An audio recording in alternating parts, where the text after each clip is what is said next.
Well, hello, everyone. Thank you so much for joining us for our weekly word study. I just pray that they are a blessing to you as I am inspired and blessed every time when I open these pages and study this, and today is no exception. So we are in First Samuel chapter 25, and we're picking up on verse 23.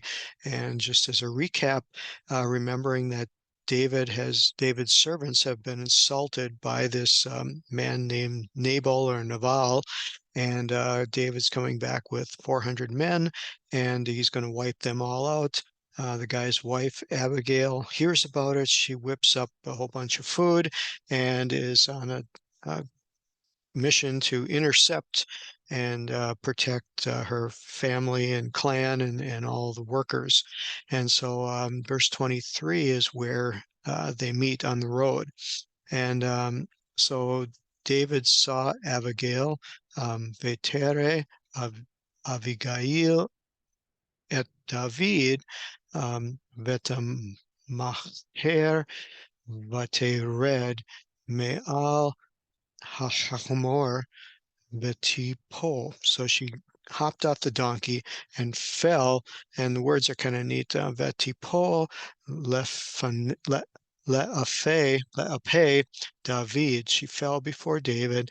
Al panecha, on her face, and she bowed down. Vatish tahu aretz. She fell on the ground, and so again, her life is in danger. So she is. Definitely trying to get attention of David, and you'll see that in her words.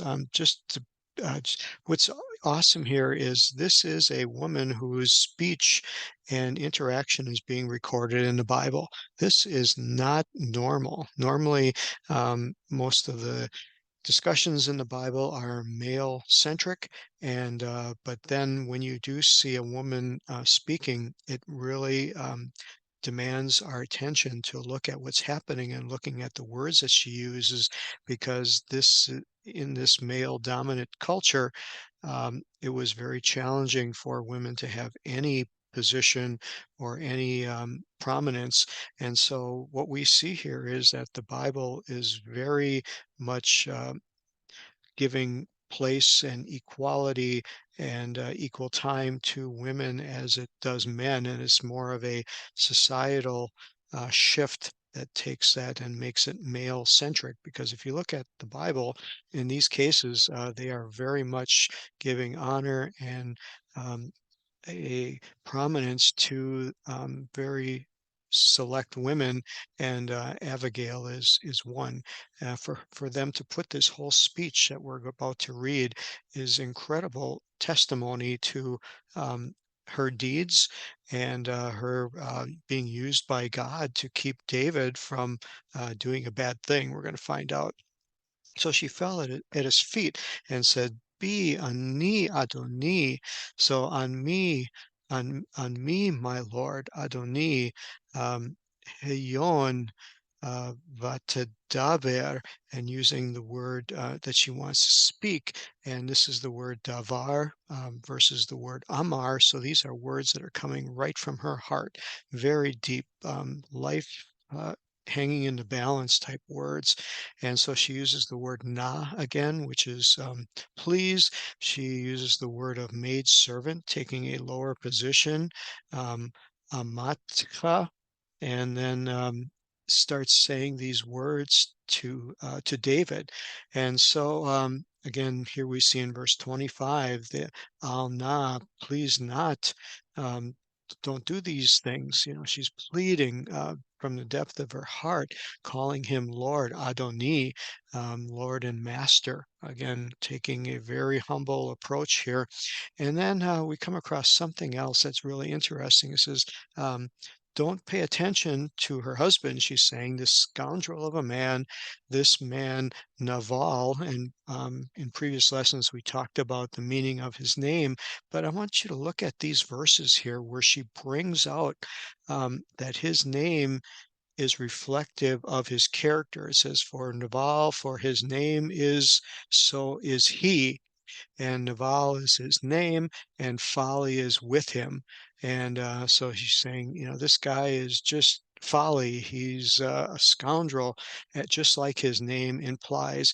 And that resonated with me. I know in some previous lessons I had mentioned that the names used in the Bible are not necessarily the names that were given to these people at birth, but they reflect their position and what message the scriptures are trying to relate that about the character of this person.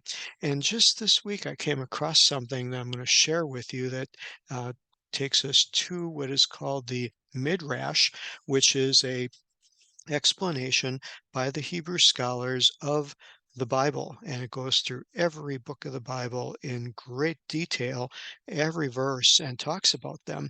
And in this Midrash, and you'll see it on my screen, is found in Sepharia.org. In the Midrash, there is the Midrash Tanchuma, and it's in section Vayachel, number 1. And I'm going to see if I can highlight these words here. If you can see that on the screen, it says, every time a man increases the number of good deeds he performs, he adds to his good name. And according to Jewish teaching, it says, you will find that a man is known by 3 names. First of all, the name by which his father and mother call him, and then the name by which other men call him, and then finally the one he earns for himself. And the most important name is the one he earns for himself. I thought that was just very, very informative here as to what happens in our life that maybe we don't recognize it, we don't see it spelled out this clearly, but obviously we are given a name by our parents when we're born, but then um, others call us, and maybe they don't give us a name, but we um, are given, we create a reputation. By interacting with other people through our careers, through our social life, through our family, and these are what people will call us. Many times people will have nicknames and pet names that they are given by their family based upon something that happened in their life while they were growing up. But then at the end of our life, the name that really matters is the one that we earn for ourselves, the one that is telling about what we have done. And this whole section in the Midrash Tanhuma is about what does a person do with his life? What does the end of his life tell him, and what do others say about him? What does his name mean to those that he has been in contact with? And as I'm reading this, I found it just triggered many, many thoughts of verses in the Bible that I have read in the New Testament of talking about the benefit of a name, the blessing of a name, talking about where uh, we would receive new names, and even in the book of Revelation, it talks about Jesus receiving a new name. And all of this seems very foreign to us and very strange because our society doesn't really relate to that. So when I read something like this, it takes me back to a better understanding of what did the apostles, what did the early Jewish people understand when they heard these verses, when they heard Jesus speak, when they heard about names? What did they understand that maybe we have lost the significance of? And so that's why I like finding these. And I think it's so significant to remember that we earn a name for ourselves, we earn a reputation for ourselves. And in Jewish understanding, it's by the good deeds that you do. It's the way you treat people. It's the way you affect others' lives. It's the way you make a difference in others' lives. It's the way you make society a better place for you having been in it. And again, those aren't always popular topics. They're topics that and situations that require us to invest ourselves in other people, in causes that will benefit um, the world and our brothers, whether they're in our church or our group, or whether they're outside of our group, that we have a responsibility to this world that God has put us in.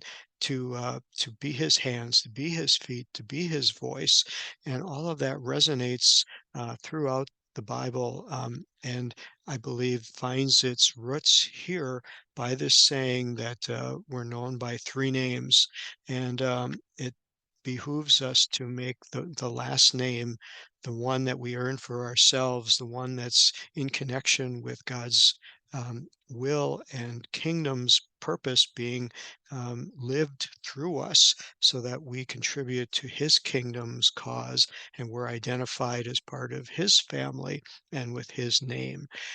So that was a fantastic understanding. And so you see that alluded to a little bit here in verse 20, 25.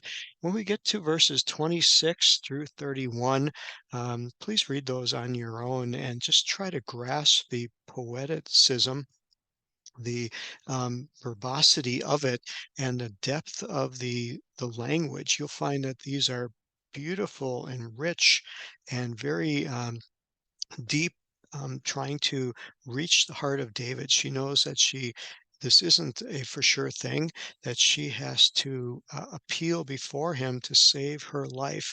And so these words that she's speaking are chosen very carefully. They're chosen to make sure that he knows that she understands her position and that she understands his position.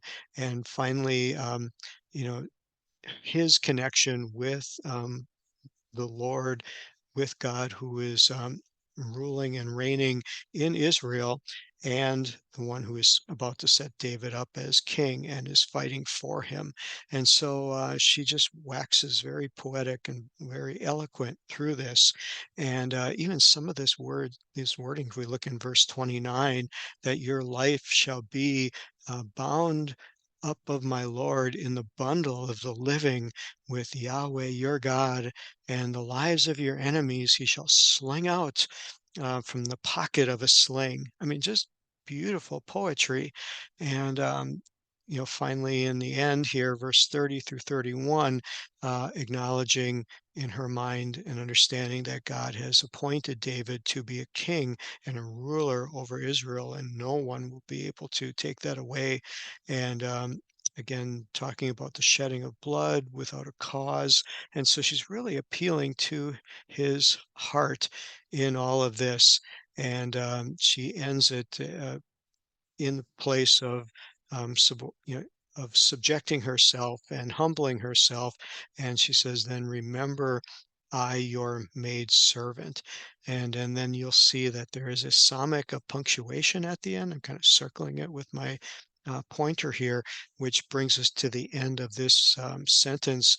It's a pause for thought. It's a pause for reflection, looking at how this maidservant, Abigail, intervened on behalf of her family and created just a relationship building um, episode here that will play out even deeper later on as we go on. So, hope you enjoyed that little bit. This is a wonderful passage of scripture, and I hope you enjoy it as well. So, God bless you all. Thanks again for listening, and we will talk to you again next week. Bye bye.